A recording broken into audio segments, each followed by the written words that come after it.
Hello and welcome to a new series on Football Talk podcast. My name is Ozzie and I'm joined with a very special guest, Zane. Sorry, from Zane Talks Sports. How are you doing, Zane? Yeah, I'm very good. It's very hot today, but yeah, thank you so It much is for inviting me. no problem at all. It is really hot. Normally I'm sort of waiting for the sunshine to come, but I can't take it. So Yeah.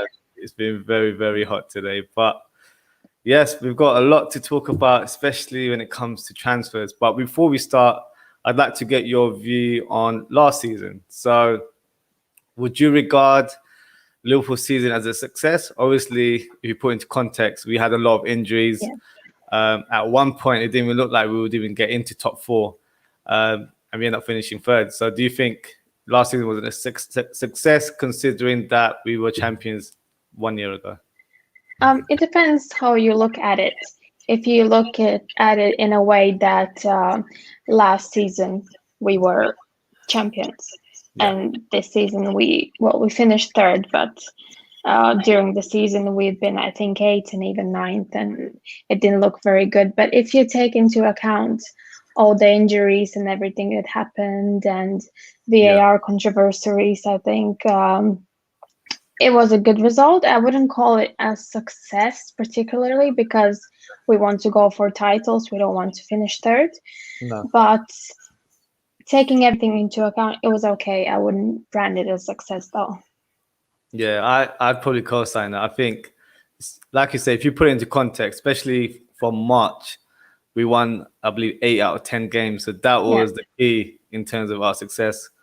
We had 20 odd defensive partnerships, which was just absolutely ridiculous. I don't think any team had ever gone through that in one season. So yeah, I definitely agree with that. So looking forward to the next season, we can sort of review each area in the squad and give our views regarding the current team that we have and maybe possible recruits that we'll have later in the summer. So let's speak about the goalkeeper section. So Alisson, I believe, is on the verge of signing a new contract very soon, which is positive news for us.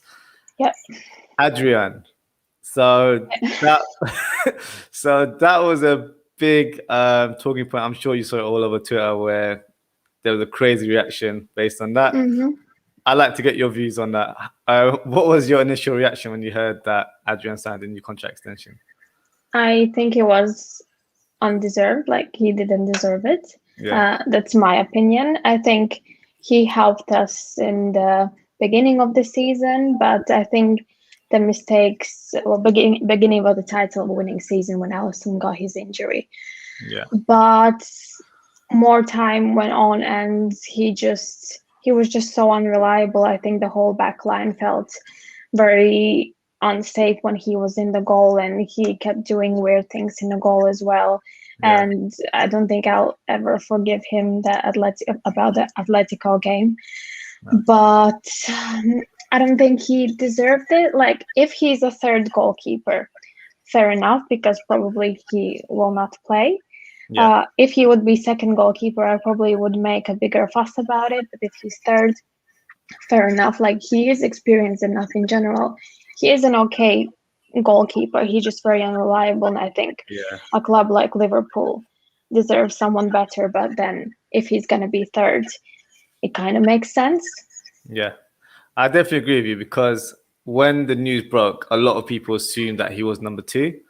So in regards to that, yes, I kind of understand the reaction that our fan base had that Adrian shouldn't be second choice goalkeeper, especially when you look at how Kelleher performed last year when he was on the pitch. And for me, he was really good. So I always believed that Kelleher would be number 2, but now it's quite evident that he will be number 2. So I'm quite pleased about that. But Adrian as a number 2 it would have been a nervous season again. So, and I think Alisson, even though we thought before signing Alisson that he's not going to have injuries, it proved otherwise. And for a goalkeeper, he is quite injury prone, at least the last 2 seasons. So we need someone who can step in and put in performances and not do mistakes like that. Like, everyone makes mistakes, but it shouldn't become a regular thing. Would you have taken Karius instead of giving Adrian a contract extension? I'm not sure potentially because I do see him as a more stable goalkeeper. Yeah, he had that game in Yeah, the Champions League final, but I look at him as a bit of a more stable option. yeah. But we'll see. It's not even clear what's going to happen to him because he's still Uh, training with the team. So we'll see. I think it's fine as long as they both are third. yeah, I agree. So I think on paper we're happy in terms of Allison and Kelleher and Adrian being our goalkeeping options. So I think that's pretty Yeah. much secure in regards to that defense. So I'd like to ask you about Kabak leaving. Do you think that was a good decision or a bad decision, considering there was sort of rumors circulating last week that we could have actually signed him for 8.5 million, which is Yeah. a snip in this market right now. So, what do you take on that? To be fair, I quite liked Kabak, and Mm, I'm forever grateful because if it wasn't for him, of course, the whole team, but for him as well, I don't think we would have gotten the top four. yeah, Especially if we could have gotten him for 8.5 million. I think we should have because now there are rumors that Nat Phillips is going to go away.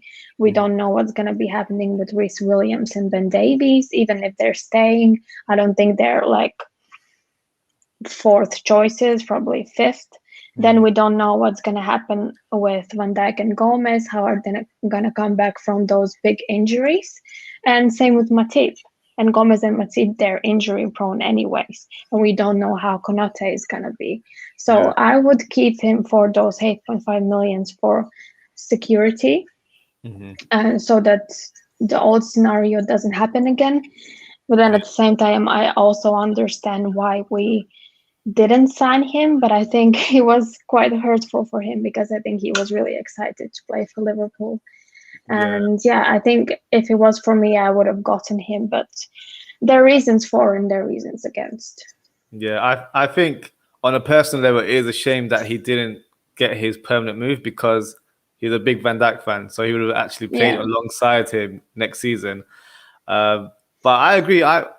For me, I was sort of on the fence with it. I wasn't annoyed and I wasn't happy that he left because a lot of fans were actually happy that he left, which I found a bit bizarre. yeah, Um, I think for 8.5 million, that we should have actually just gone for. I know we sell to buy at Liverpool, unfortunately. yeah, So finances isn't really our strong point at this stage. So that might have been taken into consideration. On paper, I guess Van Dijk, Gomez, Matip, and Konate are great options to have, but they all have an injury record yeah, that's not giving anyone such confidence, especially Konate is a new signing, but he's yeah, had some serious injuries. Van Dijk, Gomez as well, you can't expect too much from them as soon as they start playing for the team. So, and Matip, as much as I love him, he can't play more than 15 games a season, and that's been proven in the last few years. So, that's I'm a stretching strong, it. I'm a strong believer that we should have 5 centre backs minimum at the club. Yeah, Um, I'm not sure about Ben Davis personally. I haven't seen him, so it's not a criticism towards him, yeah, but I can't really comment. I know he made an appearance the other day, but it was a half an hour game, so I can't really judge on him yeah. too much there. But I think maybe Kabak wanted to play somewhere where he'd get first team football. So at Liverpool, he would have been third or fourth choice possibly. So that might have been taken into consideration for him. Not even third. I think he would be like fourth or fifth probably. But Yeah, but it makes sense. I'm just thinking in a way that our owners always look for options to make money. So if we buy him for 8.5 million, we could have yeah, sell him for so much more a couple yeah, of years later because he would only improve and he would be playing for Liverpool, so that immediately puts his value up. So I yeah. just see it's sort of a missed opportunity. I think you're right because that is a typical FSG move as well, where you sign someone for Yeah, cheap and then sell them on for profit. So yeah, I think it'll be a bit more clearer in terms of the stance at the club because right now a lot of rumors circulating towards Phillips heading towards the exit door. What's your thoughts on that? Would you like Phillips to stay, or do you think he deserves to have a permanent move elsewhere? I think he is a brilliant center back. Like he is good old school center back. He just does what he's supposed to do. Again, same for Kabak. We wouldn't be where we were if it wasn't for him. Yeah, I think he definitely deserves first team football because he's good. Like maybe he's not good enough to play for Liverpool and be first or second choice center back, but for some other team where he could play week in week out, definitely I think he should do it. I think probably he's on top of his career. He could get highest wages and we could get the most money probably as well at this point yeah, because when next season comes, he's not going to be playing that much anymore. So I yeah. think it probably would be the best option for him to leave. How much do you think we should get for him? What would you say is an acceptable bid? Well, I don't know. Well, 15 million is the quoted price right now. 15 would make sense. I think it would make sense. 20 probably would be too much, 10 would be too little. So 15, I think it could be a great price. And if let's say you're his agent, which club would you suggest that he joins? So there's rumors that it's Burnley, West Ham, Brighton, Newcastle, and today I read Bayer Leverkusen are interested in him as well.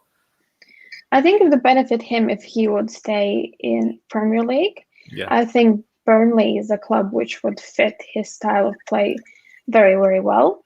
So I think when I heard about Burnley, I think it made the most sense for me.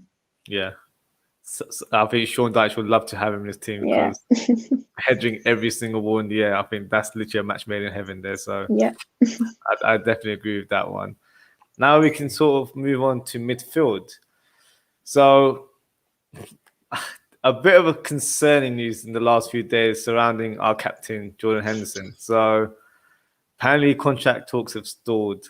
Be honest, do you think there's a risk of our captain leaving the club, or do you think it's just rumors circulating for the sake of maybe clickbait reasons or whatnot? I don't know. It makes me sick to think about it because out of all the players we have, I thought that he would be the last person we would hear these rumors about because he's literally the heart of Liverpool Football Club. So I cannot imagine him going anywhere else. I want him to retire at the club. But it was a big shock for me, not only because like I'm really a fan of his, but just in general to see his name associated with leaving. I'm not even sure. Like I think it is only a rumor. I heard that it's potentially his agent and the team just stirring something up for Liverpool to continue the contract talks and maybe offer him what he really wants. And to be fair, he deserves that, but I would appreciate it to be done without all of this panic because I don't want to imagine what would happen if he would actually leave. I think that would be mad. Like it's unthinkable. He's been here for 10 years already. So why leave now? I don't think he wants to. I think he really loves the club. So I don't see it happening. I totally agree. I think there'll be a huge protest if we hear that he's set to leave the club because that is our captain. And, you know, he's literally, like you said, he's been there for 10 years. So he's been such a big pivotal part in terms of our success, especially recent success under Klopp. So, yeah, I'm a bit, I don't believe there's any truth in it. I think you're right in terms of it might be agents trying to get a better contract deal or maybe, I don't know, there's some sort of, you know how the media can be with Liverpool players as well. Yeah. Well, I think Henderson, at least the image I get from him, I think he's reasonable. I don't think he is asking for crazy amounts of money because I think he really wants to stay at the club. And if it's FSG whose fault is all of this, well, it's not going to go well with most people. So I just don't see Henderson going there and asking for more money than Van Dijk or Salah or whatever. I just don't see it happening. I think he's a reasonable person, so I don't know. No, I agree. I don't think that's the case with him as well. But I'm just praying that it's not the same situation as it was with Gini Wijnaldum, who I'd like to speak about now. So Obviously, I know he's left the club. He was unveiled today for his new club at PSG. Yeah. Have we made a big mistake by not signing him on a contract extension? I think so, because when you look, first reason is because he's always available. When you look at our midfield, all of our midfielders are injury prone. Everyone in there is injury prone. And Gini was the one who was always available. He was ready to play. He was ready to take whichever role Klopp asked him to take. So I think we made a mistake. We should have kept him. Yeah. And a lot of it depends also on if we get a replacement for him, because I think we absolutely have to. But we'll see about that. But yeah, I just want to know what happens, because apparently something happened behind the scenes, and no one wanted him to leave besides the owners, as I understood from what he was saying. So I'm hoping he will reveal it one day. Yeah, I'm hoping so as well, because it was quite clear that Klopp didn't want him to leave. If you see the press conferences before the last fixture, I think everyone was just a bit disheartened that he was set to leave. So I don't think it was within the players or the coaching staff. It definitely came from above. I think it was more of a financial decision not to give him a contract extension or to increase his salary, which for me is ridiculous. Yeah. I think they offered him the same salary. I don't think they wanted to give him. I think it was more about the duration, contract length. Yeah. But I think it's not fair, because if the wages you see online are actually true, like people like Keita are on more money than he is, which makes absolutely no sense. So I understand like why he wanted to leave. Definitely, I think, like I said, Keita is, I think, one of the highest paid earners at the club, and he's hardly there. Yeah. I think Matip as well is on the same sort of bracket. So I think for what he's done for the club, it's only right that he was given that sort of pay increase. I don't think he was asking for too much personally. I think we will regret in the future. Obviously, I don't want to give that positive energy out there, but I think it's such a bad decision. For me, even when I saw him wearing a PSG shirt today, it just didn't look right to me. So yeah, a bit disheartening. But as you mentioned earlier, that we need a direct replacement. I definitely agree. Do you think it needs to be a player who plays to his style, or do you think we should try and find another player who's a bit more attack-minded? Because I think it comes more from the neutrals than Liverpool fans, because Liverpool fans, we watch our team every week. So we know that the way our midfield is set up, they're not really there to score the goals. They're there to keep the team compact and support the fullbacks whenever they bomb forward, and then just do the nitty-gritty work in the middle of the park. Do you think we need a more attacking player? Because that is what a lot of sort of our top reds on Twitter are suggesting right now. Well, I wouldn't mind an attacking midfielder. I think we are sort of missing one, and it's not even like that he has to score goals, maybe creating more chances and just pushing forward a bit. But then at the same time, we are a team who presses a lot. So if you push forward a lot, then you might miss on counterattacks and stuff. But I think it would be interesting to see like Coutinho style player, for example. It will be interesting for me, I think. But it would make sense to sign someone who is one-for-one Gini replacement. But I think I would be more happy if we sign an attacking one. Okay. Is there anyone in mind that you have, or you think would fit in well with the team? Well, I have a couple, like, for example, Saul, I quite like I haven't seen many of his games, to be fair, but what I've seen, I think he would fit the team very well. And a bit of a dreaming one would be also Goretzka. I think he is a very good player as well, and he would fit Liverpool, but that's probably not going to happen. He'd be the perfect player, I think. I think out of all the targets that have been linked, because I read quite a few rumours recently. So Hossam Aouar is one as well, who is sort of in that similar Coutinho bracket where they do have that similar style of play.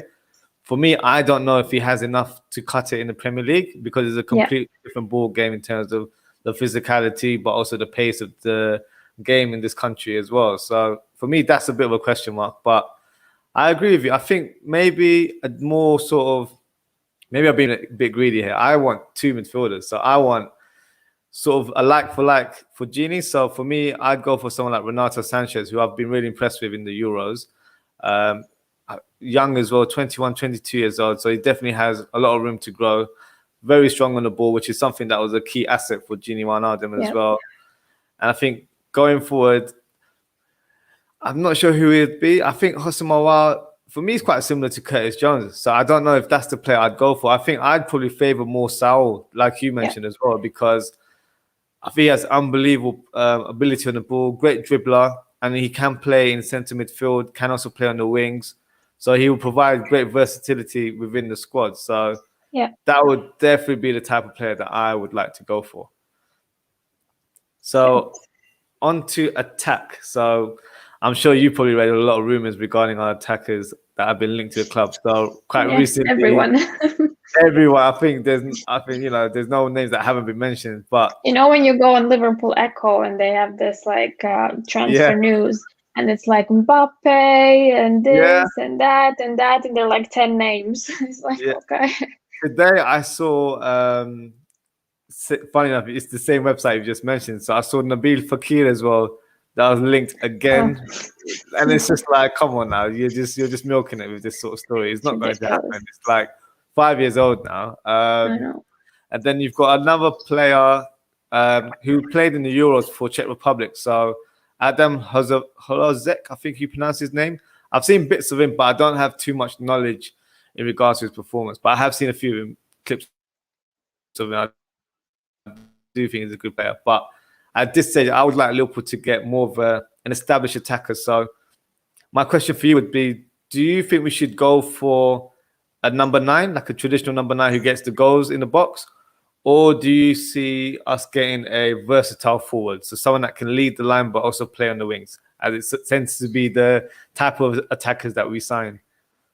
I think we need a number 9, a clear-cut number 9. I think we have such good wingers already, and I think we're definitely missing that super clinical striker. Like our forwards, they are sort of clinical, but for example, they're not as clinical, for example, as Kane or Mbappe or someone. So not taking anything away from them, but in general, we need someone who is just number 9 in front of their scoring goals. I agree with that, because there's one player that I feel like should be added into the squad. So that's Harvey Elliott. So one of our comments says, should Harvey Elliott stay or go on loan to a Premier League club? I think he should stay at the club personally. I think it would be sort of a similar kind of process with what we had with Curtis Jones last year, where he stayed within the team, played with top players, and I feel like he grew into confidence the more time he played with the players and when he did get any game time. So I can see that happening with Harvey Elliott as well. I'm not sure what your thoughts are on Harvey Elliott. Like months ago, I was more about him going on a loan, but I did see, well, I can't base my whole opinion on a couple of videos I saw from the training sessions, but what I've seen, some moments just gave me goosebumps. Like, he is so good. He's already so good. So I think he definitely deserves a chance to stay and to start or come on a couple of games and just see how he fits in and what's happening. Because it might mean that we don't need another striker or someone, and we have one in our team already. Thank you to the Dugout Football Channel for subscribing. Hi, dog. I've got a comment here. Vlahovic, have you heard much about him? I haven't heard much about him other than him being signed to Liverpool. I'll send you a couple clips. This is a funny one. So I saw a clip and I was like, this guy isn't all that. And then I saw another clip and he looked amazing. So I feel like I need to see him in action, proper action, to kind of get my verdict on him. But I think he would be a type of signing that Liverpool would go for, because he wouldn't command a big transfer fee a la like a Haaland or Mbappe, which for me are just not realistic targets. And let's be real, it's not going to happen. Got a comment here. Are you happy with Ox as number 9? That's an Um, interesting one. it is, and I don't think it's going to happen. I really don't. I think it was more of a joke, maybe, because I don't think like he would fit in playing in the number 9. I think he is Yeah. a very great midfielder. Like his shot out of box is really, really good, but I don't think he would work as a number 9. No, I don't know if you remember last season. I think it was against Burnley where he came on off the bench, and then he played. I think as a false 9, he took Firmino as well, and then he actually Yeah. scored that game as well. So I think from that 10-minute cameo, a lot of fans are like, "Yep, he can do the job." I don't think he can. I don't think he has the sort of the ability that Firmino has, because Firmino has great awareness when he's on the ball and without the ball. I don't see Oxlade-Chamberlain sort of ghosting the lines and doing unpredictable runs. I think he'll be quite predictable to mark. So I don't think that's the sort of role for him. I think number 8 suits him more.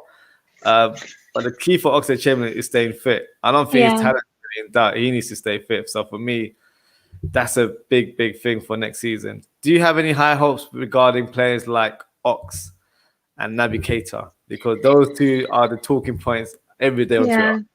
It's hard because with Keita, like he got injured and he got injured again last season. And then when he came back, I was thinking like, finally, we're going to see the Naby Keita we wanted to see for years. And it didn't happen again. Like that Real Madrid game was horrible, even though you can't base, again, your opinion on one game like that. But I don't have high hopes for Naby. I really don't. I thought he should have been sold this summer, but that's my thoughts. About Ox, I thought he will be sold. Apparently, he's not going to. Like I really like him, but I just don't think he can stay fit. I don't think he can play more than 10, 15 games probably. And I think we need someone as a substitute who comes on and can change the game. And we haven't seen that in Ox for quite a long time. But I'm open for surprises. So hopefully they both can surprise me and stay fit. Yeah, I think that's a lot of high hopes for all of us Liverpool fans. But Keita, for me, I've been vocal about it quite a few times in my previous episodes. Not to be, I have sort of given up on him. I think he's had a few years where he's had the chance. Obviously, if his body is not, able to handle this sort of training methods that Klopp is implementing, or I'm not sure it is, to be fair, because it seems to be muscle injuries all the time. And then he was under a special regime where it was one-on-one training and trying to get him fit. And then we thought he was about to make an appearance, and then he's injured 3 more weeks afterwards as well. So in terms of reliability, you can't really rely on a player like that. And I think he's only got a couple of years left on his contract as well. So thinking financially, it would make more sense to sell him now, as he might have some sort of value next year. Let's say he makes 5 appearances. Would anyone want to sign him after that? I don't think so. I think the thinking behind is that they paid a lot of money for Keita. I think it was like 58 million or something. And they want to make profit. So maybe they think maybe this season, and then again, they think maybe next season he's going to show what he is capable of, and then we're going to sell him. Yeah. But Do you think I don't think we'll even make a profit next year. I think if he has a great season, maybe, but I think that's a lot to... No, we won't. No. No. We definitely won't get 58 million. Like everyone knows his injury history now. So same with Matip. Like he is such a brilliant player. When he's fit, he's amazing. Second best in Premier League probably, behind Van Dijk. But he's never fit. So if we want to sell him, I don't know how much we would get for him. Yeah. Got a comment here from the Dugout Football Channel. Do you think Nat Phillips will leave, increasing rumours of Bayer Leverkusen? We spoke about him earlier on. I do think he'll leave, but I think we both agreed that a Premier League move would suit him more in terms of staying within the country. Because he's played in Germany before, and I think it worked. It was a decent move, but it wasn't really for him to stay there. So I think Premier League would be a great move for him. Yeah. Okay, so we've just mentioned about selling a few players. So I think we're in agreement that if we were Liverpool managers, we'd probably get rid of Naby Keita. Are there any other players in the squad that you look at that maybe we should move on. So I'll give you a few names. So Okay. Origi, Definitely. Shaq, Yes. So Nico Williams. I would keep Nico Williams. I think that's a good thing because a lot of people want Nico Williams to leave, but for me, I think you'll agree as well. I know how FSG work. If Nico was to be sold, it would just be for financial gain. And for me, I don't want it to be where, God forbid, Trent gets injured during the season. Exactly. How are we going to And what? replace him? Gomez can't do that job. Like Gomez can do that job in a flat back four, but the way we play with our right back, he's more or less a wing back in terms of he's very pretty much forward. So that's like last year when we sold Lovren to finance the move for Tsimikas. And look what happened. Van Dijk got injured, the man we didn't expect anything to happen to. So I'm probably thinking a bit more cautiously here, but I'd think that'd be a wrong move if we'd loaned him. It would be because, as you say, there's no one to replace him, first of all. And second of all, what profit they would make? They want to sell him for what, 10 million? What is 10 million for a big club like that? It's nothing. So I think it's better safe than sorry. And I think he is a good young player as well. Like, he hasn't had that many chances, but he made one or two mistakes and the whole world just went to criticize him. And it was very unfair treatment because we didn't lose games because of him, or even if we did, like, he's still young, he makes mistakes. So I just don't understand the thinking behind selling him. Yeah, I think that reaction was quite disgusting, especially from the sort of minority fans that we have on sort of the social media platforms, because like you said, he's a young player. Young players make mistakes. Even the great players that we, regard, they all made mistakes. That's ridiculous in terms of how he received that treatment, because I think he logged off all of his accounts after that as well. So, that's definitely not called for. Matip, I know we're both big fans of Matip. Would you keep him or sell him? Because a lot of people are saying that we can't rely on him. Is it worth him being in the squad? I thought that we should have sold him this season, even though, like, as I said, I really like him. But now we didn't sign Kabak. If Nat Phillips is leaving, we have to keep him. Like, I wouldn't want anything more than him to be fit the whole season and just show what he is capable of in more than 10 or 15 games a season. So if that could happen, that would be amazing. And then we could have even keep him for longer. But as it stands now, like, I would have sold him, but now I'd keep him. Yeah, I agree. I think it's a tricky one because for me, I think Matip, I'll try and give a positive light with Matip. So in the past, Matip has always been second choice or third choice. Now, it's arguable to say he's probably fourth or fifth choice now. So with that, mentally, it might help him where he doesn't feel pressure to play every game. Whereas last year, when Van Dijk got injured and then Gomez got injured, that was a lot to expect from him. So mentally, I don't know if he was like, I don't think he thought like that, but I think subconsciously he might just thought, I can't do this because my body can't take it or whatnot. So maybe that will help in regards that we're not expecting too much from him, but when he does perform, and it has worked in the past where he's just come back from injury and he's had a 10 out of 10 performance straight away. So I'm hoping that would be the case with Matip next season. Tsimikas. So I know we just signed him last year, but there have been rumors circling that he might be moving away. What are your thoughts on that? I would keep him. I think he is talented. I think he is good. At least from what I saw, he just hadn't been given the chance because our center backs were injured. We couldn't really put new left back in the situation. So I think we should definitely keep him and try to give him more game time next season. Yeah, we've got a comment here from Prasad. We have so many players linked with our club. I want some one score, minimum 10 goals attacking midfielder. I think we all want an attacking midfielder, but I just look at the way Klopp implements the team. I don't think that is what we go for. We do occasionally switch it to play 4-2-3-1, but that's only depending on the opposition that we have against. So I don't think that is the sort of tactics we would play. Obviously, if we, like, let's play fantasy people. If we had Haaland in our team, then we're going to switch that formation to 4-2-3-1, because then we'll have hopefully Bobby playing as a number 10, which everyone wants, but we'll see. We'll see how that goes. Dreamland. Dreamland, exactly. So speaking of Dreamland, if you were Liverpool managers, Arne, who would you sign? 3 players anywhere in the world, who would you sign? Well, I will probably get a lot of comments on Twitter about this.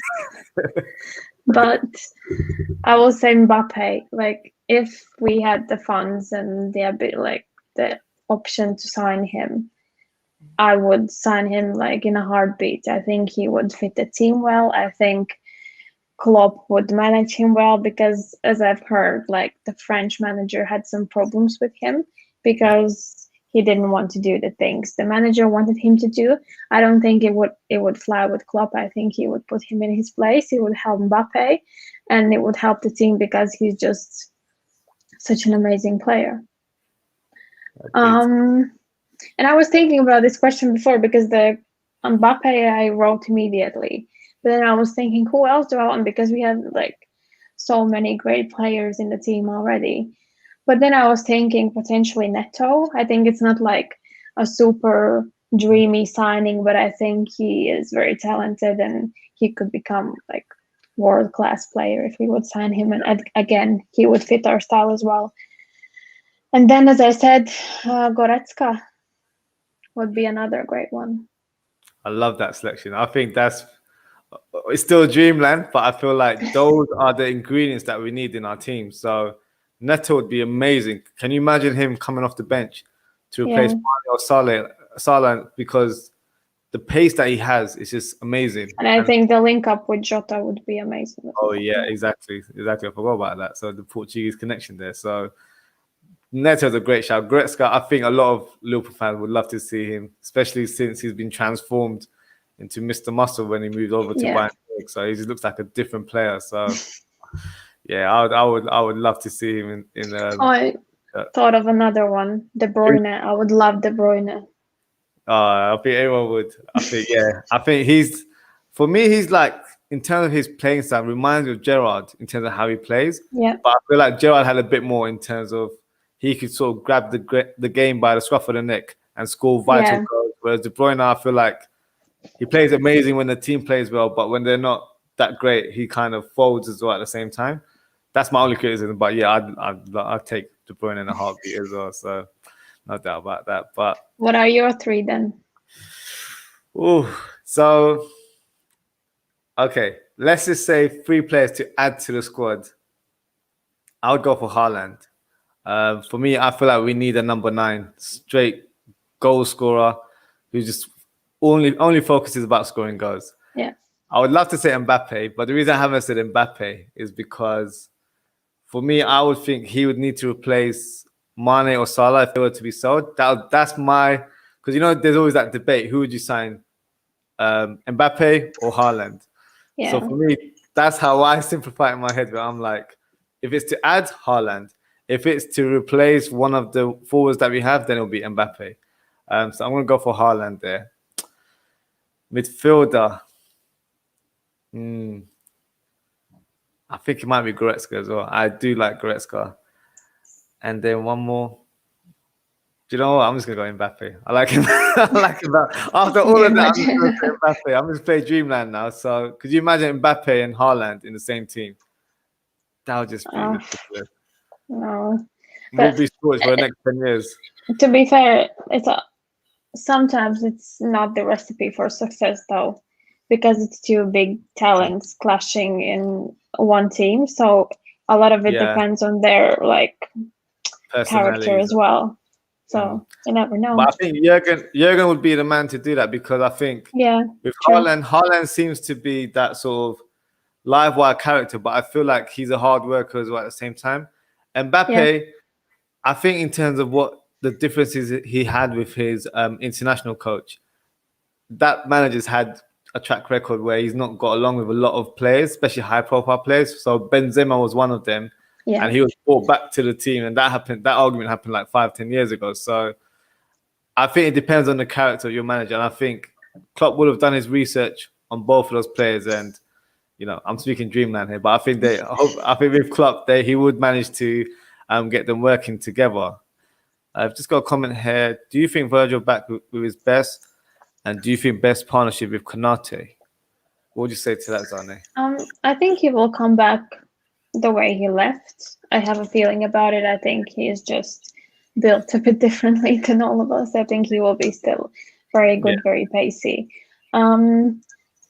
I'd be very intrigued to see the partnership with Konate. I think that would probably be the go-to partnership next season. Yeah. So yeah, I'm excited for that.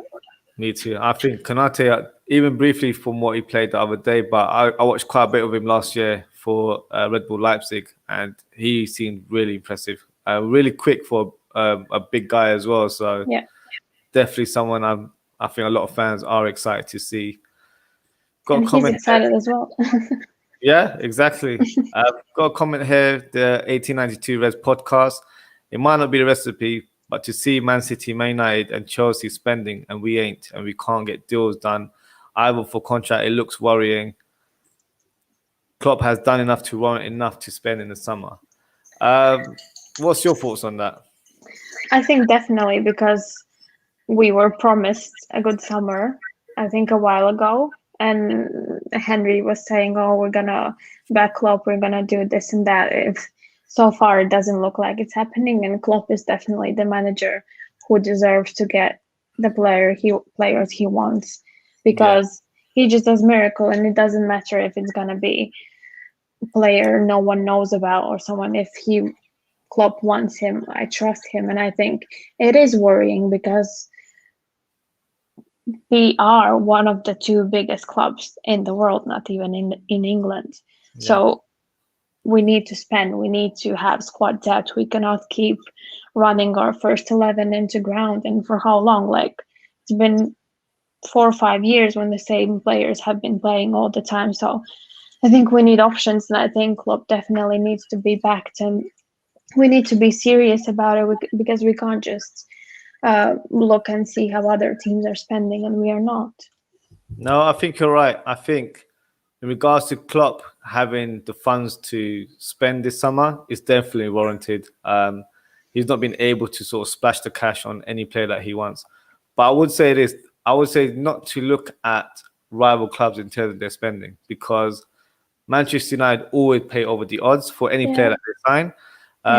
Man City are a different ball game. Me and you were talking about dreamland targets. That's a reality for them. So, and Chelsea as well. It's pretty much if Roman Abramovich wakes up, feels like spending 150 on Haaland, he'll do it. He's that sort of person. Yeah. So I would say don't look at the way how other big clubs are doing their business. Look at our team, because I feel like our starting 11 is pretty much solid. It's probably the squad that needs a bit of strengthening, especially attacking areas. So for me, like Shaqiri, great technician on the ball, but for me, he's not really a right winger where he doesn't offer much pace for me. And then he likes to play as a number 10. We don't really accommodate players to play a number 10 position. So, and Origi, I know he's a cult hero. He gave us some great moments over the years, but I feel like it's time for him to move on as well. And maybe a younger player or a more established number 9, as we mentioned earlier on. So I think that's definitely what we need to look at, rather than worrying about Manchester United, paying God knows how much for Sancho and all that sort of stuff. So yeah, the comment, I agree with Zane. We have no squad depth whatsoever, and that's the most worrying thing. Yeah, that is the issue. We need more strength in terms of the quality of players that we have. I think if we're able to sign a midfielder and an attacker minimum, I think that, and it has to be a good level. It can't just be a youngster from a league that's not a high level league. It has to be someone that we're able to kind of put into the team straight away as well, and has played competitive football. So that's a big deal for me. Yeah, and regarding like squad depth, when you look, even though last season we had so many injuries, but then you look at our bench.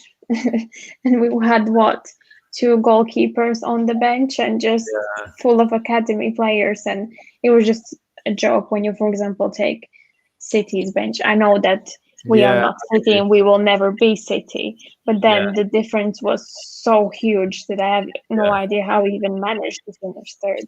When you think about it, of course, probably a season like last is not going to happen, but I think we need that security. 100%. Like, to be fair, it's not, obviously I don't have the millions to say that, but I don't think it's too much to ask in terms of having two players per position in our squad, because last year we had 3 centre-backs when we started the season, which is ridiculous, and that was sort of playing a risky game to begin with. So we just assumed that, Van Dijk's superhuman and he would never get injured, and unfortunately it happened. So I agree, we have to be a bit more cautious in terms of how we're playing. And also with Van Dijk back and Gomez back, there's no guarantee that they'll be playing week in, week out. They will need time to be rested, especially during cup games or Champions League group stage games, as it's not as high intensity as you go further into the competition. So for me, that is a big deal. Hopefully he can fit like our defenders. I think Thiago, he's mentioned Thiago. So Thiago's out for 3-4 months. To be fair, we had crazy amount of injuries. Thiago unfortunately got injured in the derby, and then also attracted COVID as well. So Tsimikas, same situation. It was the worst season you could have imagined actually happened to Liverpool. So I know, every day, every match day, there was like new injury, and it's like new partnership in defense. It's just like, where do I give my CV? I might as well jump into the team as well. So it was just ridiculous at one point. But fingers crossed we don't have a crazy season like that. Got a comment here. If we get a fully fit squad and an 18-19 front three along with the fans, I think we can beat anyone in the Premier League. Well, that's positive thinking there. I think with the front three now, it's quite evident that because they were hardly rotated in the last few years, it has caught up on them. So especially Firmino just looked out of pace last year. Salah, for me, just looked hungry because I think he wanted that golden boot. So he just had a different kind of perspective. Mane probably had one of his worst seasons, but I'm still a big believer of Mane. I think he will do really well this coming season, and I haven't given up hope on him. And I know a lot of fans have. I don't know what your take is on that. Well, I love Mane. He's my second favorite player. Absolutely love him. I was backing him the whole season because these things can happen, and he's been like, he's not a player who will just wait for a pass and then go and score a goal, for example. He's pressing all the time. He's quite aggressive on the ball. So it takes a lot out of him. And he didn't have a proper rest last season. And he did have COVID as well. Like, I'm not trying to come up with excuses, but these things can happen and you can't just give up that easily. Like, he still managed to score like 11 or 10 goals or something in Prem. So it wasn't that bad. I think the expectations of him are just very, very high, but I think he's gonna come back to his level, if not even better, this year. So I'm hoping for that. But regarding that comment about fully fit squad and winning the league, yes, but I will say again that we need squad depth. We can't make all of the same players play all the games because we don't have only Prem. We have Champions League, we have cup games. So it's not realistic to think that our first 11 is just going to play and we're going to have substitutes in the 85th minute and it's going to be fine. No. Totally agree, because I was looking at something today where a lot of our players are heading towards that. I know this is probably not the right things to say, but when you turn 30, you're regarded as old. So we have a lot of players that are approaching that age right now. So it not saying these players are past it. I'm far from saying that, but I do believe that we need some fresh young players in the team just to change it a little bit, change the approach in certain games, a bit more legs when needed, especially against teams that, which is most teams in the Premier League, to be fair, whenever they play Liverpool, they park the bus, or as I like to call it, they park the jumbo jet, and they literally don't move at all. So that is one of the areas that I feel like we need to improve on, because against the big teams, we're always up for it. We're always ready to compete with them. But it's the sort of to say respectively, the lesser teams that we tend to struggle, especially with the defensive approach that they have. So So yeah, I think that's key there. So Bobby Firmino, what's your take on Bobby Firmino? Because I'm a big fan of his. I know he's not a prolific goal scorer, but I just love the way he plays football. So what's your take on him? Yeah, I love Bobby. Like, I love everything about him. He's a brilliant player, and he's just so funny, and all of his goal celebrations and stuff. Yeah. I'm not sure about him because he's been on a decline not only last year but the year before already. I'm not sure if it was COVID related because we didn't have any fans for all of the last season almost, and then some of the season before. So I think he's one of the players who like to play with fans the most. I think they give him the energy. So it might be that. I don't know. Like, I still feel like we should give him a chance and potentially try and play him as a number 10, as you said, because I think that role would fit him the best. But I think he deserves a chance. I think Klopp really likes him. So this year he's definitely not going anywhere. So yeah, we'll see what happens this year. I do think he is a player that relies on the crowd energy because he does have that aggressive kind of play in him as well. So I feel like with the crowd back, hopefully as well, that will help in terms of his level of performance. And I think it's Mane as well. I don't know if you remember the last game. He had one of his best games. So and that's with a crowd as well. So I think it will help. I know we're such a passionate fan base as well. I think the crowd being back at Anfield will be a huge lift in terms of how we play going forward. So I think that's definitely key there. And I think players also feel more responsibility when they see a crowd because, they know that people are watching. But when they are there, you actually know, you actually hear stuff. So I think you get more motivated, but then at the same time, you don't want to let those people down. Exactly. Definitely agree with that there. We've got a comment. Are we signing Saul? Mate, I have no idea. I don't have those kind of sources to say. I wish I knew. Exactly. I wish I knew. I think he's the right profile in terms of what we want. But at this stage, it could be a smokescreen for another player that we're actually going for. Who knows? We might just sign a player similar fashion to Fabinho, where it got announced literally on the day without any rumors circulating. So you never know. We'll see. We'll see how that goes. Got another comment here from Techers Dave. Do y'all think we'll finally see our famous press again because of stability at the back? Trent and Robbo having a sexual season. What's your thoughts on it? I think we will. I think everyone, most of the team will be more rested than they were last season. And if we have that stability at the back, I think players have more freedom and can, do what we did before. And regarding Trent and Robbo having an exceptional season, well, I hope so. Like, to be fair, they almost always do. Like, Robbo was a bit off at the end of last season, but he's been running for like 5 years and not stopping. So it makes sense. And Trent, he had a bit of a shaky start, but then he ended up being probably one of our best players. So I hope they do, and I hope that if Williams is staying, that he's going to have an exceptional season, and same for Tsimikas, because Trent and Robbo also deserve rest. So Poor Robertson, I think he needed a break before Christmas time because at that time he was amazing, but I could just tell that we were overplaying him, and with no Tsimikas, and even Milner wasn't actually available for a lot of the games as well. So who would have actually taken his position in the team? So I think he definitely needed a rest. I think also for Trent, I think we're going to see a different Trent this season. I think he's going to be a bit more fired up because I think with that disclusion from the England squad in March, I think that I noticed from his performance after that, he was better defensively and he was more attack-minded in terms of like he had more input, like he had a purpose in terms of everything that he was doing. I don't know. I just feel like we're going to see a different player in Trent next year, which I'm hoping that does actually happen. So that'd be amazing. I've got the 1892 Red podcast. James Pearce said on our pod, no contact with Saul. As credible as James Pearce is, I'm not sure if there's any truth in that.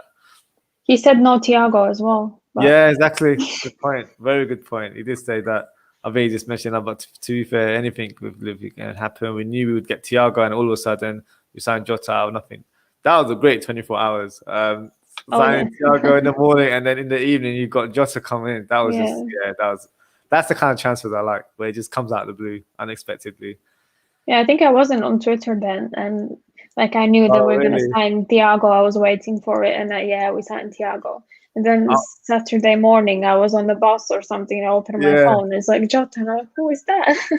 I literally couldn't believe it because, so Thiago, I was just like, I think I was on a high because Thiago has been one of my favorite players for a good long time. So I used to watch him quite a lot for Barcelona. So when he was like a teenager.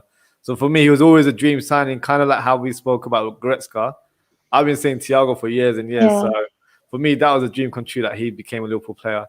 And then late around midnight, and then I see a tweet from Paul Joyce, who's a very reliable source, saying that Jota's been agreed. I was just like, this is crazy. But yeah, I'm not gonna lie, I was great happy with that. Gomez will be sent back and backup right back next season. I'm not sure about him being right back. I don't want him to play in that position because he's had a couple of his injuries from playing right back. So one of the injuries that he had, I think it was the broken ankle that he had.